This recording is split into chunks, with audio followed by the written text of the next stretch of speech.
উচ্চ মাধ্যমিক পরীক্ষার শেষের মুখে, অথচ এখনও প্রকাশিত হয়নি ওয়েস্ট বেঙ্গল জয়েন্ট এন্ট্রান্সের বিজ্ঞপ্তি।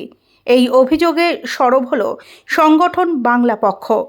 পরীক্ষার দিনক্ষণ ঘোষণা না হওয়ায় পরীক্ষার্থীদের মধ্যে অনিশ্চয়তা তৈরি হয়েছে বলে দাবি সংগঠনের।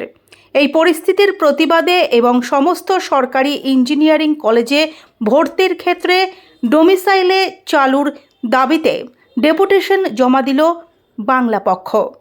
সংগঠনের অভিযোগ, জয়েন্ট এন্ট্রান্স পরীক্ষার নোটিফিকেশন প্রকাশে অযথা দেরি করা হচ্ছে, যা পরীক্ষার্থীদের ভবিষ্যৎ নিয়ে উদ্বেগ বাড়াচ্ছে। বাংলা পক্ষের বক্তব্য, দ্রুত নোটিফিকেশন প্রকাশ করে এপ্রিল মাসের মধ্যেই পরীক্ষা নেওয়ার ব্যবস্থা করতে হবে।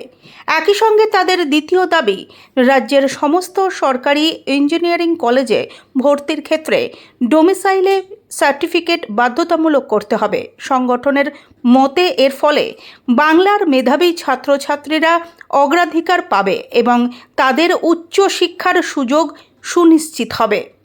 বাংলা পক্ষের নেতৃবৃন্দ জানান, আমরা ভারতবর্ষের আর সমস্ত রাজ্যের মধ্যে বাঙালি যেই বিষয়ে সবথেকে বেশি পরিচিত, তার অন্যতম হচ্ছে যে বাঙালির মেধা এবং উচ্চ শিক্ষার প্রতি বাঙালির অনুরাগ। মাধ্যমিক পাশ করবে ছেলেমেয়েরা, তারপরেই তারা সিদ্ধান্ত নেয় যে তারা ডাক্তারি পড়বে না ইঞ্জিনিয়ারিং পড়বে, সে সিদ্ধান্ত নেয়। তারপর উচ্চ মাধ্যমিক পরীক্ষা দেবে এবং এই যে মাধ্যমিক পাশ করার পর ছেলেমেয়েরা ভর্তি হয়, তখন থেকেই কিন্তু প্রস্তুতি হয় এক একটা যে কোনো শিক্ষার্থীর, যে তারা উচ্চ মাধ্যমিকের সাথে সাথে টেকনিক্যাল লাইনে পড়াশোনার জন্য যে এন্ট্রান্স এক্সামিনেশনগুলো আছে তার প্রতি তাদের যে ব্যবস্থা, অর্থাৎ তার জন্য যে পড়াশোনা করা, অনেকে বিভিন্ন প্রাইভেট যে ইনস্টিটিউট আছে সেখানে তারা পড়াশোনা করছে।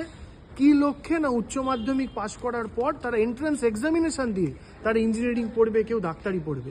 সেই জায়গায় পশ্চিমবঙ্গের বাঙালি ছেলেমেয়েরা যারা ডিস্ট্রিক্ট লেভেলে, যারা বাংলা বোর্ডে পড়াশোনা করেছে, যারা পশ্চিমবঙ্গ জয়েন্ট এন্ট্রান্স বোর্ডে পরীক্ষা দিয়ে তারা ইঞ্জিনিয়ার হবার স্বপ্ন দেখছে, তাদের স্বপ্নটার থেকে দামি ভোট হতে পারে না।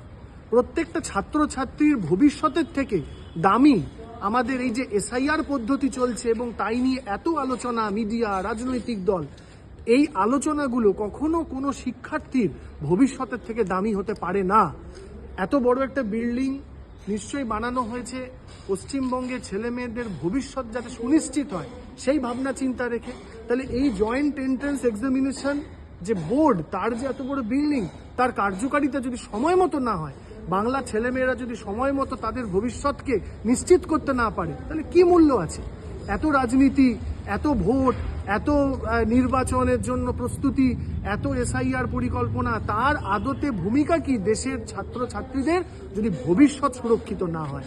তাই আমরা স্পষ্ট দাবি জানাচ্ছি বাংলা পক্ষর তরফ থেকে, পশ্চিমবঙ্গের প্রত্যেকটি ছেলে মেয়ে যারা এক্সামিনেশন এন্ট্রান্স দিয়ে যারা ইঞ্জিনিয়ার হতে চায়, তাদের ভবিষ্যৎকে নিশ্চিত করার জন্য যে আয়োজন, অর্থাৎ জয়েন্ট এন্ট্রান্স এক্সামিনেশন, তা অত্যন্ত দ্রুততার সাথে তা যেন পাবলিশ হয়, তার এক্সামিনেশন ডেট পাবলিশ হয় এবং সঠিক সময়ে তার রেজাল্ট পাবলিশ হয়। এবং তা নিয়ে এই যে নানা রকম সময়ে দেখা যায় যে প্রশ্নপত্র ফাঁস হয়ে যাচ্ছে, যে বা যারা এই দুরভিসন্ধি করে তাদেরকে সম্পূর্ণভাবে নিশ্চিত করে প্রশাসনের প্রথম এবং ফোরমোস্ট তার উদ্দেশ্য কিন্তু থাকা উচিত যে ছেলে মেয়েদের ভবিষ্যৎ যেন সুরক্ষিত হয়। বাংলা পক্ষ আজকে ডেপুটেশন দিতে এসেছে। সেই ডেপুটেশনের স্পষ্ট দাবি, দ্রুততার সাথে যেন পরীক্ষার রুটিন প্রকাশ করা হয়, পরীক্ষা নেওয়া হয় এবং রেজাল্ট পাবলিশ করা হয়। সবার আগে বাংলা ছেলে মেয়েদের ভবিষ্যৎ কিন্তু নিশ্চিত করতে হবে, এটা স্পষ্ট দাবি। এবং আপনারা দ্রুত এই পরীক্ষার বন্দোবস্ত করুন। জয় বাংলা। জয় বাংলা।